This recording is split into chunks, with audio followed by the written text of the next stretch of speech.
Bonjour et bienvenue chez Rio Motoculture. Aujourd'hui, une vidéo qui va vous permettre de faire des économies sur une réparation. Et donc, je pense que ça peut être intéressant de vous faire partager la petite astuce que j'ai pu trouver, en particulier pour ce tracteur John Deere X125. Donc, ce tracteur est rentré en atelier. On a constaté un gros problème, principalement sur le plateau de coupe. Je vais vous montrer donc du coup le problème qu'on a pu constater. J'ai effectué un devis de réparation pour mon client. On est tombé d'accord sur la somme. Et en commandant mes pièces, j'ai pu trouver des pièces d'origine qui m'ont fait économiser des centaines d'euros. Donc je vous montre un petit peu ce que j'ai pu trouver. Et puis je vous fais partager un petit peu cette astuce qui malheureusement ne marchera pas dans beaucoup de situations. Mais dans ce cas particulier, ça fonctionne très bien. Donc je vous invite à liker cette vidéo si ce sujet vous a été utile et évidemment à vous abonner à ma chaîne pour que je puisse vous faire partager de plus en plus de bons plans, d'astuces ou de présentations produits. Allez, je vous retrouve tout de suite pour vous montrer un petit peu les dégâts du tracteur.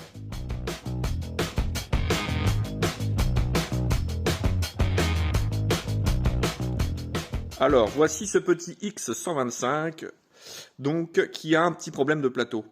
Le reste du tracteur en lui-même, moteur, ça marche nickel. Même le siège est plutôt propre sur les John Deere. On a souvent des soucis de siège. Et là, le siège est resté, il a bien vieilli. Il est plutôt en très bon état. Transmission, rien à dire. Les courroies, c'est nickel.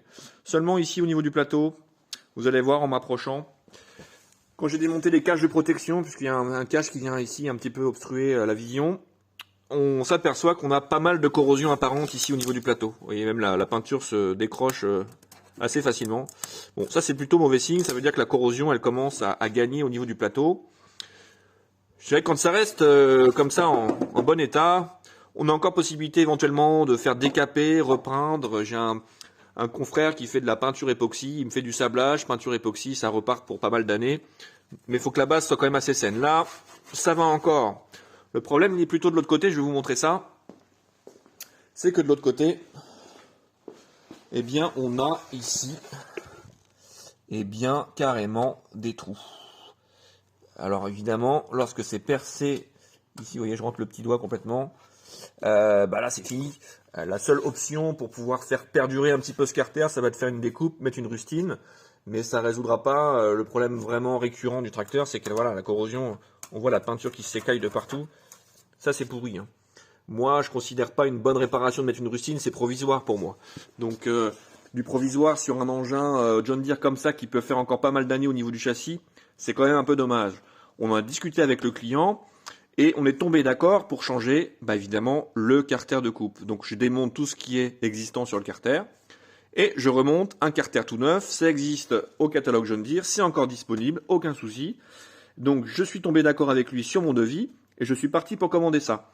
Et lorsque je me suis retrouvé en face mon bouquin de pièces pour commander mon plateau, eh bien je me suis retrouvé avec une référence qui m'a un petit peu surprise, dans le bon sens. Je vous reprends tout de suite et je vous montre un petit peu ce que j'ai acheté pour mon client. Alors voici ce que j'ai acheté pour mon client. Il s'agit bien sûr d'un carter de coupe, mais pas n'importe quel carter de coupe, puisqu'en regardant bien sur les éclatés de John Deere, à un moment je suis tombé sur une référence qui me disait plateau de coupe totalement complet. Et donc j'ai commandé cette référence parce que ce plateau totalement complet, sur le tarif, était quelques dizaines d'euros moins cher qu'un carter nu. J'ai voulu commander, parce que j'en ai parlé à mon concessionnaire, il m'a dit « Écoute Benoît, ça me paraît bizarre quand même. Écoute, je lui ai dit, tu commandes, on voit, si ça arrive complet, on est gagnant. Si ça arrive nu, je ne suis pas perdant puisque c'est ce que je voulais au départ. » Et donc voilà ce que j'ai reçu, je vous ouvre le carton et je vous montre mon carter. Donc, ce que j'ai reçu, c'est bien un carter totalement complet. Donc là, évidemment, pour, je crois que c'est 30 ou 40 euros de moins, je me retrouve avec 700 euros de pièces en plus. Vous avez bien entendu, à peu près 700 euros. Pourquoi? Parce que vous avez une courroie, des poulies, des bras de poulies, des paliers de lames, des caches courroies. Les lames sont de l'autre côté. Vous avez le déflecteur complet, donc il est vraiment 100% complet. On a même, en plus, c'était même pas prévu, toutes les accroches qui servent pour le plateau. Je vais vous ouvrir le sac. Voilà, toutes les accroches sont fournies, toutes les goupilles sont fournies.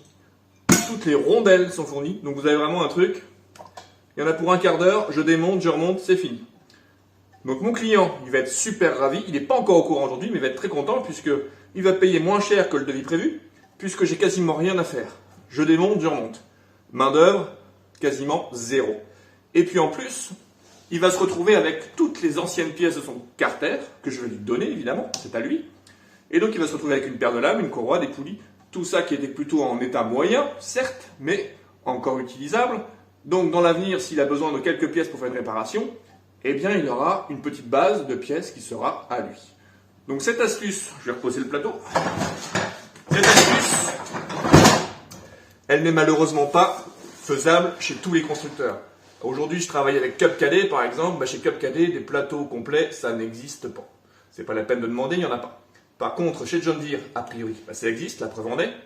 Je sais que chez Husqvarna, beaucoup de références de plateaux existent en nu et en complet, c'est-à-dire avec courroie, palier, lame. Donc n'hésitez pas, suivant les marques, à demander à votre vendeur, ou à moi-même si vous venez dans le magasin, si le constructeur de votre tracteur, lorsque vous avez besoin d'un carter, ne fait pas une référence de plateau complet, puisque bien souvent, il y a des économies à faire.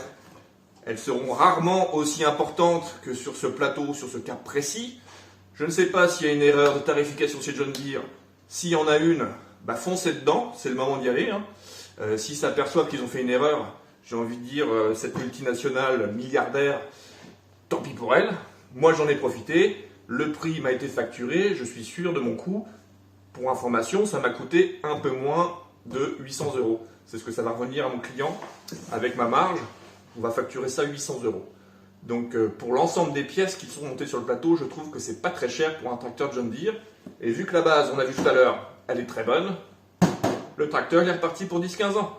Donc ça valait vraiment le coup de faire un investissement comme ça sur ce genre de tracteur. Donc si vous avez aimé cette astuce du coup, n'hésitez pas, likez-la, partagez-la également, n'hésitez pas non plus. Et puis si vous souhaitez avoir d'autres informations comme ça qui pourraient vous aider, d'autres astuces, d'autres présentations produits, parce que nous allons avoir plein de produits à vous présenter, et n'hésitez pas à vous abonner pour avoir les informations rapidement. Je vous dis à bientôt pour une nouvelle vidéo, et n'hésitez pas à liker cette vidéo.